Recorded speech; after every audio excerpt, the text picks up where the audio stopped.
Subscribe کریں channel then اسلام کو اور بیل آئیکن پر پریس کریں تاکہ آنے والی ہر نئی ویڈیو کا نوٹیفیکیشن مل سکے۔ چاند کی گردش سے اور اس کی منازل سے حضرت انسان کو کچھ سمجھایا جا رہا ہے کہ جب تو پیدا ہوا تھا تو چاند کی طرح سارا زمانہ تیرا منہ دیکھنے آیا تھا، تو بھی اس وقت لوگوں کی توجہ کا مرکز بن گیا تھا اور پھر منازل طے کرتا رہا، اور جوانی کی دہلیز پہ جب تم نے قدم رکھا اور تو بدر تمام ہوا، جب شباب کی بجلیاں تیری آنکھوں سے ٹپکنے لگی تو پھر تیری نظر کا خمار بھی کئیوں کے دل لوٹتا تھا، کئیوں کی نیندیں اچاٹ کر دیتا تھا۔ جس طرح چاند جب جوبن پہ ہو تو چکور کا دل لرزتا ہے اور سمندر میں جوار بھاٹا پیدا ہو جاتا ہے، لہریں اٹھتی ہیں، طوفان پیدا ہوتے ہیں، تو جب بندہ بھی جوانی کی دہلیز پہ ہوتا ہے تو وہ بھی طوفان اٹھاتا ہے، دلوں میں جوار بھاٹے پیدا ہوتے ہیں۔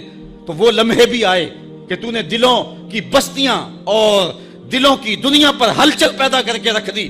تیرا شباب لوگوں کی زندگیوں کے اندر گھلتا رہا اور کتنوں کی نیندیں اچاٹ ہوتی رہیں، تیری زلف کے شکن کتنوں کا قرار لوٹ کے لے گئے، لیکن پھر وہ لمحہ بھی آیا، حتی آدھا کل ارجون القدیم، پھر بوڑھا ہو گیا، پھر تجھے کوئی دیکھنے بھی نہیں آتا، کوئی تجھ سے اداس بھی نہیں ہوتا، بچے بھی کترا کے گزر جاتے ہیں۔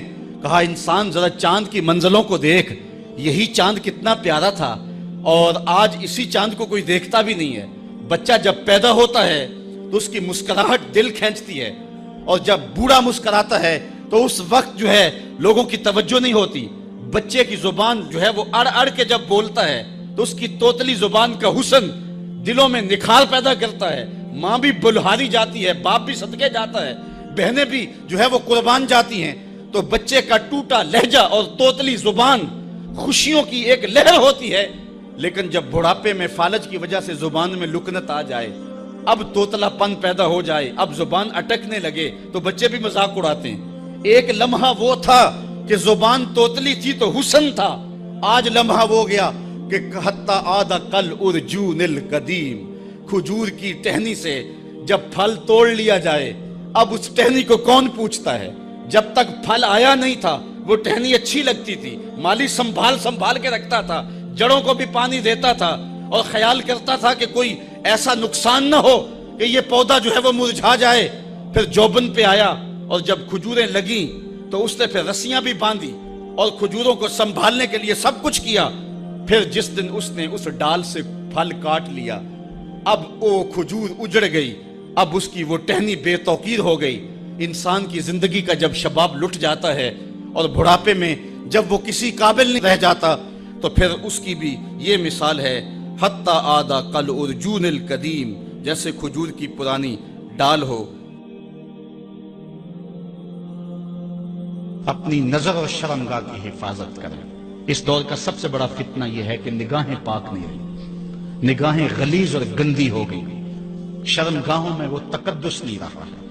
حضور علیہ السلام نے ارشاد فرمایا، من زنا زنیا بہی ولو بہی تانے دارے ہی، جس شخص نے زنا کیا یہ عمل اس کے گھر بھی لوٹے گا، اگرچہ اونچی اونچی دیواریں کیوں نہیں کر دیتا۔ یہ مکافات عمل ہے۔ گندم از گندم بروئت جو ز جو، از مکافات عمل غافل مشو۔ گندم بوگے تو گندم کاٹو گے، جو بوگے تو جو کاٹو گے۔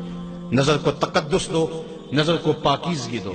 حضرت لقمان حکیم کہتے ہیں کہ میں کئی نبیوں سے ملا ہوں، کئی نبیوں سے ملاقات کی ہے، اور میں ان سے 2-2 4-4 باتیں جمع کی ہیں، اور ان ساری باتوں کو میں نے جمع کر کے 100 باتیں جمع کی ہیں، اور ان کا پھر میں نے خلاصہ تیار کیا ہے۔ ان میں 8 باتیں الگ کی ہیں۔ ان 8 باتوں میں ایک بات یہ ہے، جب کسی کے گھر جاؤ تو نظر کو حفاظت میں رکھو۔ جس شخص کے مہمان بنو، جس کے گھر جاؤ، تمہاری نظر نہ بھٹکنے پائے۔ نظر اگر غیر محرم کو شہوت سے دیکھتی ہے، حدیث میں آتا ہے کل قیامت کے دن جہنم کی آگ سے بھر دی جائے گی، وہ سخت رسوا ہوگا۔ آج میڈیا کی آوارگی اور انٹرنیٹ پہ جو کچھ ہو رہا ہے، ٹیلی ویژن اور سینما جو بدتمیزی پھیلا رہے ہیں، اور موبائل پیکج جس طرح بے حیائی کو فروغ ہو رہا ہے، ہم اس کے خلاف پوری قوت کے ساتھ بند باندھیں۔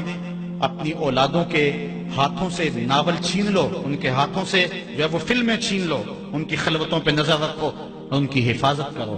جس شخص کی نظر پاک نہیں ہے اس کے من میں طہارت نہیں آ سکتی ہے، دل پاک نہیں ہے اس کو جو ہے وہ باطن کا نور نصیب نہیں ہو سکتا۔ وائے قوم کشتائے تدبیر غیر، کار او تخریب خود تعمیر غیر، از حیا بیگانہ پیرانے کہن، نوجوانہ چوں زنا مشغول تن۔ کتنی حکمت والی بات کہی اقبال نے۔ وہ اپنے دور کا دکھڑا سناتا ہے، جس دور سے ہم گزر رہے ہیں اب تو عجیب حال ہو گئے۔ اقبال کہتا ہے یہ جو میرا دور ہے، جوان تو جوان رہے، بوڑھوں کی نظروں میں حیا نہیں رہا۔ از حیا بیگانہ پیرانے کہن، بوڑھے لوگوں کی آنکھوں میں بھی اقبال کہتا ہے حیا نہیں رہا۔ نوجوانہ چوں زنا مشغول تن، اور نوجوان عورتوں کی طرح اپنے تن کے ساتھ لگے ہوئے ہیں، اپنے تن کو سنوارنے میں ہر وقت کنگھی پٹی میں لگے ہوئے ہیں۔ یہ مردوں کا کام نہیں ہوتا، یہ دلیروں اور بہادروں کا کام نہیں ہوتا، یہ عورتوں کے وظیفے ہیں۔ در دل شاں آرزوہا بے ثبات، مردہ زائم از بطون امہات، ان کے دلوں میں آرزویں کوئی اور ہی ہیں اور ماؤں کے پیٹوں سے مردہ جنم لے رہے ہیں۔